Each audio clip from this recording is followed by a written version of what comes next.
Julio González Infran, del Centro de Patrones. Hace unos días hubo un conflicto muy importante entre el personal embarcado y las areneras de Buenos Aires, los areneros de Buenos Aires. Incluso llegó un paro que duró, creo que como 10 días.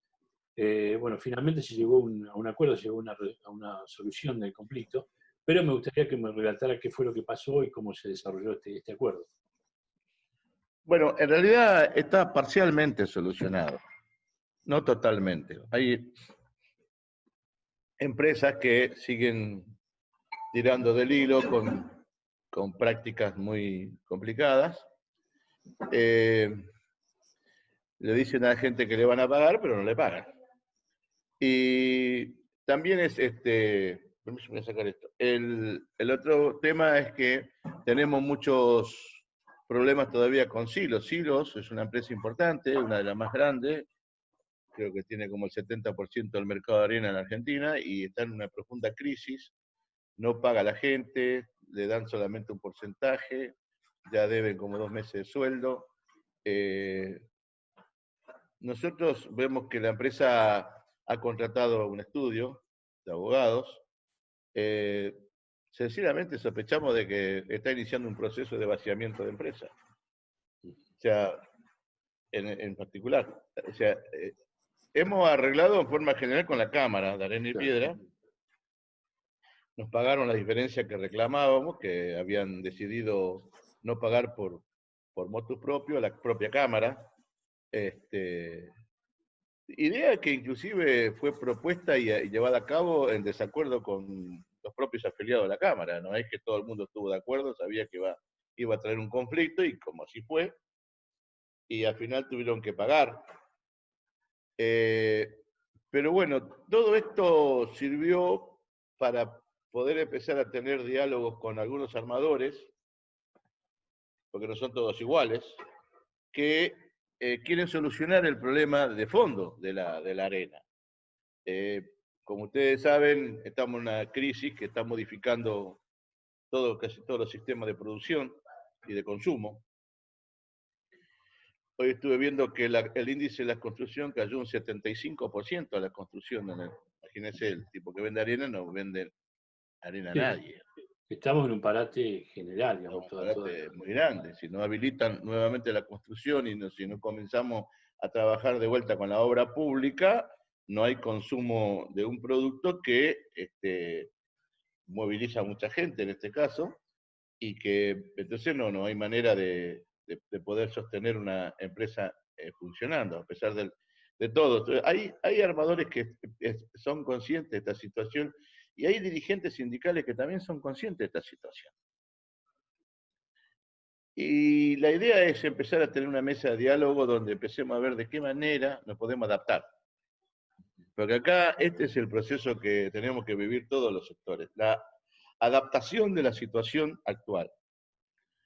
En el marco de una política nacional que entienda que el principal problema que tiene la Argentina es el subdesarrollo que posee.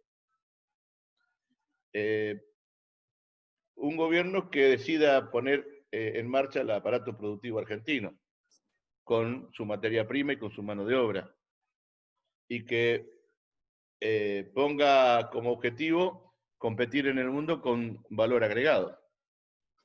Ese es el marco que necesitamos nosotros para transformar nuestras empresas, adaptarnos a la actual situación y salir adelante de la crisis. Claro, Para eso necesitamos mucho diálogo. Usted está planteando un panorama, digamos, un plan post pandemia, por decirlo así, ¿no? Y básicamente hay que ir pensando, claro, hay que ir pensando seriamente en ese tema, porque, bueno, esto puede durar 2, 3 meses, 4 meses más, 5 meses más, y después, ¿cómo salimos? ¿Cómo salimos adelante? Porque si nos damos con la solución, vamos a seguir arrastrando la situación socioeconómica por años. Entonces nosotros necesitamos tener un cambio. En particular el Estado ha tenido aportes para algunas de estas empresas. Hay muchas empresas a las cuales le pagan la mitad del sueldo y demás. El Estado ha tenido aportes, ha hecho aportes para muchas empresas, está haciendo aportes. Le está costando cada vez más porque no tenemos la espalda de un país desarrollado. Hay que tener en cuenta eso. O sea, el pobre está bancando al pobre acá. Esa es la verdad. Teníamos un Estado que ya tenía una economía muy complicada y ahora se ha profundizado muchísimo. Pero nosotros necesitamos revertir esto con algunos conceptos claros. Por ejemplo, no podemos, en nuestro sector vemos con este tema, por supuesto, no podemos seguir pagando flete al extranjero cuando perfectamente nosotros podríamos utilizar los barcos construidos en Argentina para hacer ese flete.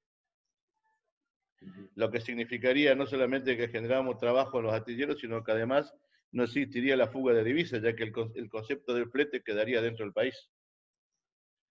Son ideas que se deben poner en marcha. Sí, son ideas que quizás hoy tengan mejor recepción que las que tenían hace un año. Quiero decir, hoy día en el mundo, con la discusión que se ha dado, también la presencia de los estados nacionales y estados activos se han puesto en primer plano y se ven con buenos ojos. No se discute, nadie dice, por ejemplo, Angela Merkel en Alemania termina comprando Lufthansa o se queda con una parte de Lufthansa para hacerla funcionar. Y nadie critica eso cuando hace un par de años hubieran dicho, no Y hubiera Trump pasado. en, Trump en Estados Unidos Claro, que empezó claro. a subsidiar a los trabajadores. Bueno, es otra de las cosas que desnuda esta pandemia. Las falsas opciones en la cual se movía también Argentina. Hay muchos políticos argentinos que creían en esas ideas y trataban de ponerlo en marcha acá y así no fue.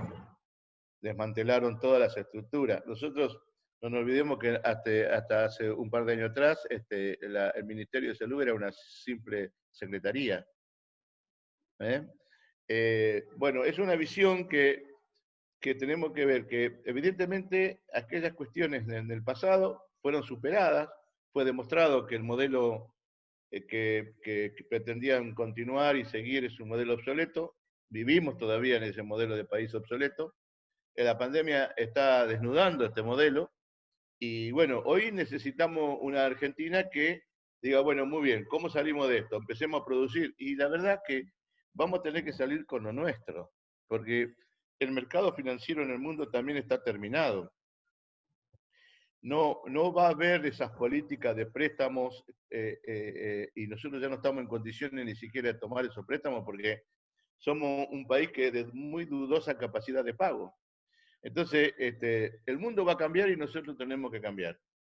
La Argentina necesita tener una política industrial coherente y eficiente. Y el Estado tiene que ser un gran protagonista en esto. Yo tengo la esperanza de que los dirigentes tomen carta en este asunto. Hemos avanzado.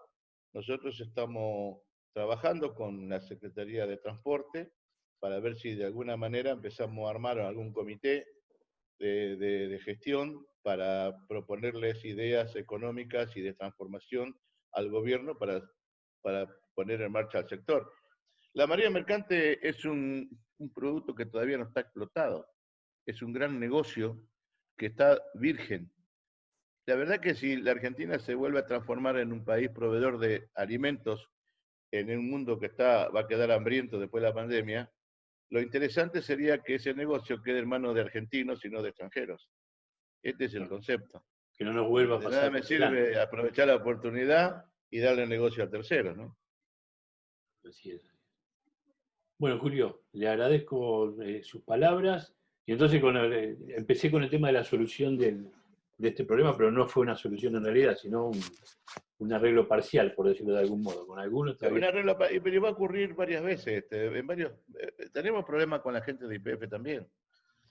Porque hay una realidad también. En el mundo, la industria del petróleo está parada. Es decir, no hay consumo. Hay miles de barcos por todo el mundo fondeados, llenos de combustibles, porque no tienen ya dónde colocarlo. Porque, digamos, la producción continuaba de una manera tal y cuando vino el parate de la pandemia, la producción no se paró en forma proporcional, sino que siguió produciendo y saturó el mercado rápidamente.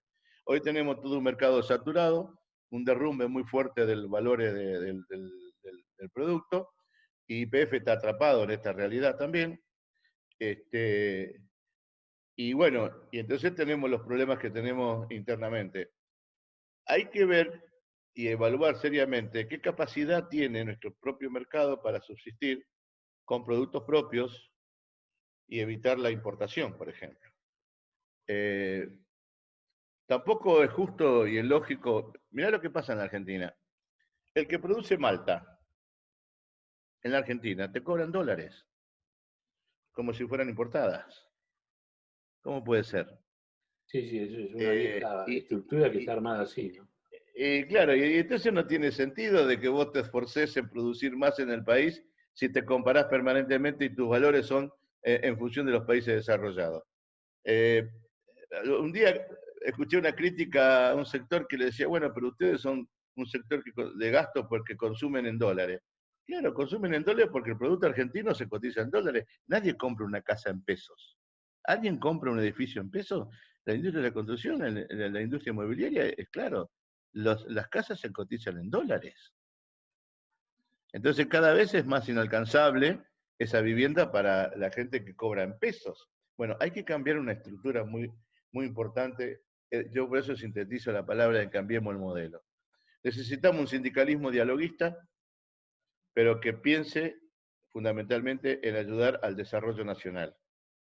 No tanto un sindicalismo de reclamo y de conseguir cada vez más cosas, sino que de acompañamiento a un desarrollo, a un proceso de crecimiento y de armadores y empresarios que también piensen en lo social y no como ocurre en algunos sectores que primero tratan de salvarse ellos y después vemos qué pasa con el resto. Muy bien, Julio, le agradezco mucho su palabra, ¿eh?